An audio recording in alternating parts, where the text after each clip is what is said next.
Page 20, the holly and the ivy. I'll look it over. It's 2 pages long. The clef signs are treble and bass clef. There's 1 flat in the key signature. That means it's either an F major or D minor. Now if I look at the end, we're here. We're missing the D. And you say, wait a minute, what's going on? Well, if you'll notice a measure 21, or at the end of measure 20, they're changing the key signature. They put in a sharp sign. Now, most publishers will do it a little differently. We started out with a flat, and what they want to do is take the flat away and add a sharp. So normally they would give you a natural sign where the flat is to say, no, we're erasing the flat and add the sharp. This publisher isn't doing that. They're just giving you the sharp, and it's understood the flat goes away. So we're going from 1 flat to 1 sharp. So it started out in F major, I'll just tell you that. And then at measure 21, we go into G major up. We went up a whole step. A lot of pieces do this. But as far as the scales go, I usually just stick with whatever's at the beginning because a piece can change key signatures any number of times in the middle. So it's 1 flat at the beginning. I would just do the F scale and the D minor scale. To get comfortable with that. There'll be plenty of other pieces where I'll play in G major. I can do those scale at that time, but if you want to do the G scale too, by all means go for it. That would be the G major and the E minor for that one. And 3/4 time signature. Right hand first, let's make sure everything's working okay. We're up here. And coming on beat 3. Well, that means there should be 2 beats somewhere else because every measure's got to have 3 counts in it. It's usually at the end, or at least at the end of the section. And you'll see at the end of the section, which is a measure 20, because the double bars, we're going to the new section. There's 3 beats in there. We don't have a measure with just 2 beats in it. And if you look at the end, there's no measure there with 2 beats in it. In my opinion, that's an error, but they've done what they've done and it doesn't affect how we play it. You just need to understand we're coming in on beat 3. So it's 3 and 1. And then 2 comes down here. Because I'm doing this, I'm just spreading out here. And then lift up and move. I'd rather not, thank you very much. I mean, it's a new phrase, you can. You got the pedal to help too. I'm not relying on the pedal, I want the hands to do it. So what I'm going to do in measure 4, play it with thumb, and then immediately put a little finger on it. While I'm holding it down, I'm putting another, it's called a finger substitution. Just here. This way I'm ready to go on. So in the music, by the finger number 1, I would put in a -5, 1-5. Meaning play it with the first one and then put the other one on it and be ready to go. And then we go on. We're kind of in this position here. Measure 9 here and then 5. It's a repeated note. It's okay. Now in measure 13, you're here and then you got to go up here. There's not a lot of help for you on that one. Just lift up and move. Just like taking a breath. It's not a quick jerky motion. Just lift up and move like you were at the beginning. Now in measure 16 and 17, you have 1 beat rest. Just come on down. And again, spread out because now we're going into a new key signature and they want thumb. No, I don't want to use thumb for both. In measures 19 and 20, I don't want to use thumb here and thumb here. So what I'm going to do is I'm going to reach out to the octave, extend to the octave, and I'm going to play that quarter note G with 2nd finger here. And then in measure 21, since it's a repeated note, I can change it there. So starting around measure 18 or so, reach up, then here. Now thumb. And that's how I would do it. So I can walk around and feel my way around the keyboard. And then the rest of the page is similar to what we did on page 20, except you're in the key of G major. Now at the end, the last 2 measures, you're here. And then you got to come up here. The notes are here, but it has an ABA over it, so you got to come up here. Just lift up and move. You can use 2-5 if you'd like. But you can use 1-5 also, just lift up and move. May have to practice that because you got to get both notes down. They got to be the right notes. Oof. Left hand, well, it's starting here. 1, 2, 3, 2. And here on these moving around, I'm stretching out and I'm kind of walking down. Here, 1, 2, reach down. I keep the hand, reach down. Then as I play it, I can, same thing, reach down. And then here, we have two voices there in measure 4. The B flat, that's tied. You're going to hold it down for 5 counts. Then you have this, the bottom voice, at the same time. And if you don't want to be up in here, then you got to do this, 4, 2. And I usually do because I like staying out here. So in measure 3, it's here, 2, come up, here, and then we're here. And then here. And it's a little awkward here for measures 6 and 7, but nothing else seems to fit. But in measure 8, do a 2-5. This way your thumb is available. I don't want to use thumb here and here both. And then in measure 9, that is a 4-2. Again, we got 2 voices. Hold the half note down as you do that. So starting at measure 8, we're here. Measure 13, 2 voices again. Hold the half note down as you play. Stay relaxed when you do this. A lot of times when we have multiple voices, we tend to tense up. Oh, I gotta hold that down. Let the wrist go up a little bit just to stay relaxed. Once you push the note down, it takes no effort to keep it down. As long as you don't let it up, it'll stay down pretty much by itself. Just here, relax.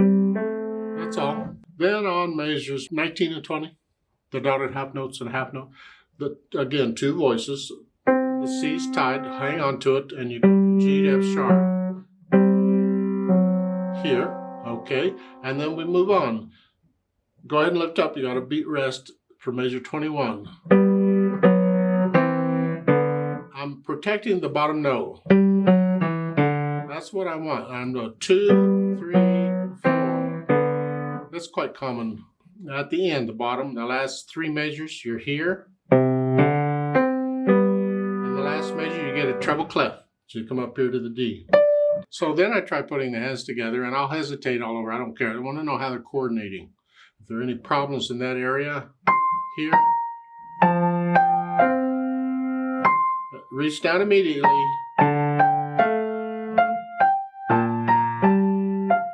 Here. I do here. Here. However you finger the left hand. But put a little finger on the right hand so we're ready to go on.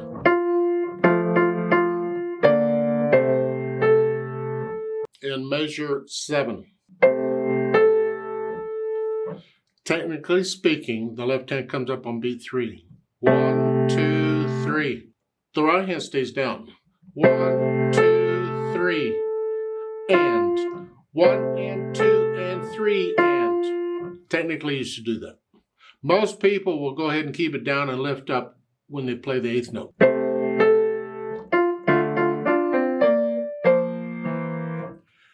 So I would recommend you try and get into the habit of being accurate. So go ahead and just hold it down and lift up on beat 3. The pedal's going to mess up the sound anyway, but we try and be accurate despite what the pedal is doing. That's one of the reasons we learn it without pedal first. So we're making sure the hands are doing what they're supposed to do. Now the last 3 measures or so at the bottom of page 21, you're here. You can play this with 5 and 3 if you want. That gets your hand a little higher, which you're closer to that. It doesn't make too much difference. Or here. I have a habit of trying to get as close as I can. So it's here. So I'm closer to that note. But however you do it, that's fine. But now both hands have to move. That's a trick. Both hands are moving. They're going the same direction, fortunately, but different distances. So you may have to practice it. So you know where you are, and you know where you need to go, and which fingers are involved. Here, or here. I don't know how you're fingering it. So you just practice that move. Oh, so you're comfortable with that. Of course, you have to look at the keyboard for it, but that's okay. Again, the pedal will help, but right now I don't want to rely on the pedal. I want the hands to do as much as they can. You see, the more the hands can do, the less you have to rely on pedal as a crutch.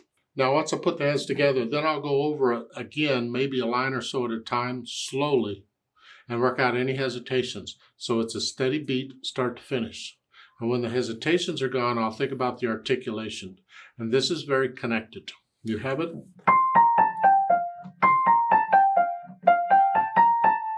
You can lift up for those, that's fine. And if you follow the words, you can kind of get an idea of the phrases. Because in measure 7, there's a comma I can lift up. Lift up. So I'm putting in the phrasing. It's just like taking a breath. And the left hand, I'm going to connect it as much as I can. Unless the left hand has melody, and then it has to follow the phrasing too. Like in measures, 10 and 11? Here, 11. So that's melody. So I'm going to connect, but then lift up. So there's a little silence. Don't connect them.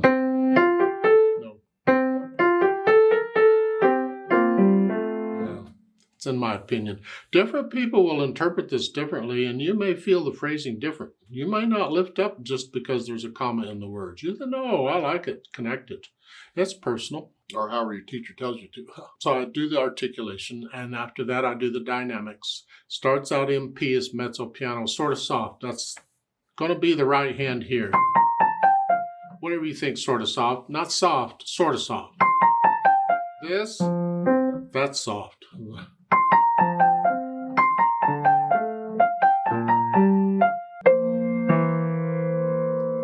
And then pick up to measure 6. That's moderately loud. This, soft. And then in measure 11, the melody, it has to sound like one hand played all of that. Like that.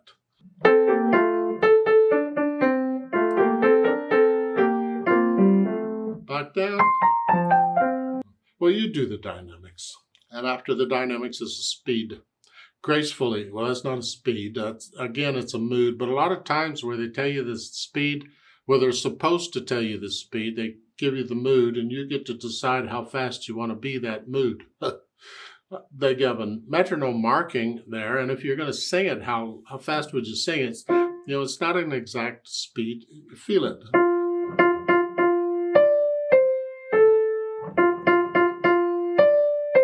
2, 1, 2. So forth. Yeah, it's about that speed. It's fun.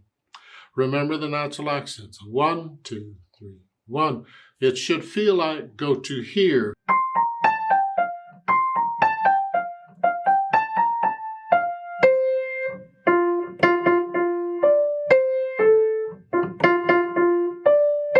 I'm exaggerating so you can hear them better, but you want to feel the natural accents, always. You understand there's exceptions to everything, but forget that right now. Just always feel the natural accents. Now they've added pedal. So what's pedal being used for? In some cases, I think it's being used as a crutch to help you connect notes you can't connect with the fingers if you're using their fingering. Sometimes it's used for overtones for the longer held notes. They're pedaling a lot of stuff, and I wonder about it because it makes the melody blurry. So let's examine the pedaling they're suggesting and hear it, and then we can see do we need to adjust the pedaling to improve the sound any. A lot of times in these books, they'll keep the pedaling simple for you because you got enough to think about. But in my opinion, I would rather you not use pedal at all if you can't use it well. So don't use just simple pedaling. We want a good sound. I'm going to do lag pedal. It means the pedal lags behind what the hands are doing. And when I change the pedal, it's behind, it overlaps. So at the beginning, it's play. Change it after you play the notes.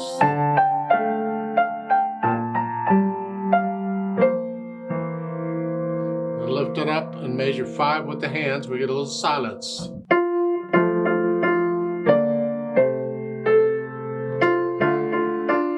And to measure 8. Lift it up right after you play beat 2. Right there. And now we're not pedaling this part. Now go over to page 21. Let's start at measure 21, which is after the key signature change. Here we have to pedal each beat because the harmony is changing. We don't want to blur this. We don't want all that. So we change it after each one.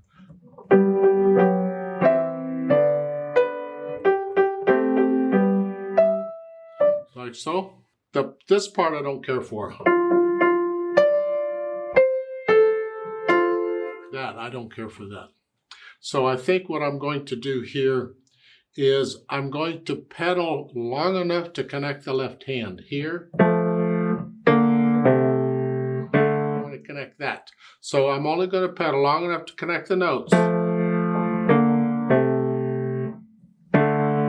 And in measure 7, I don't need to pedal that at all. Because I have a rest, I don't have to connect it. Yeah. So I'm only connecting long enough. It's like an 8th note. 1 and 2 and. So I push the pedal down when I do that. 1 and 2 and. There.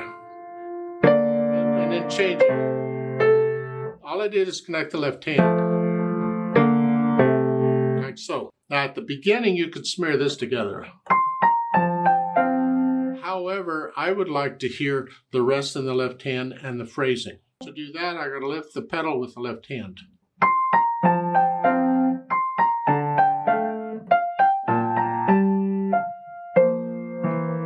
Here.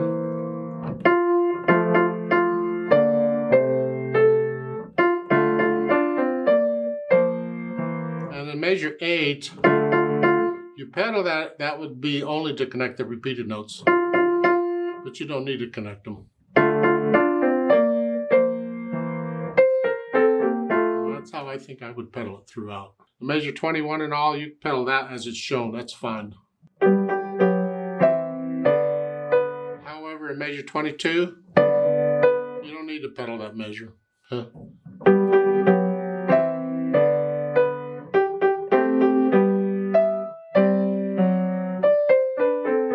At the end, measure 29, I'd pedal it like the beginning. I'm going to pedal it with the left hand. At the end, I don't pedal until the last 2 measures, here and here. Yeah. This way it keeps the melody clean, but it gives us the harmonies, the overtones sometimes. It helps us connect the left hand. It helps us. There is a retardando at measure 17. You're going to slow it down.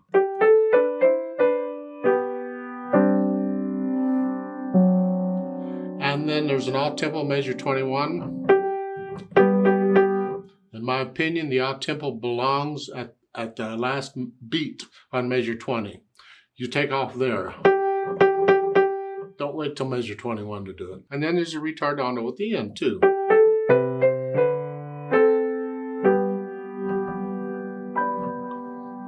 Something like that.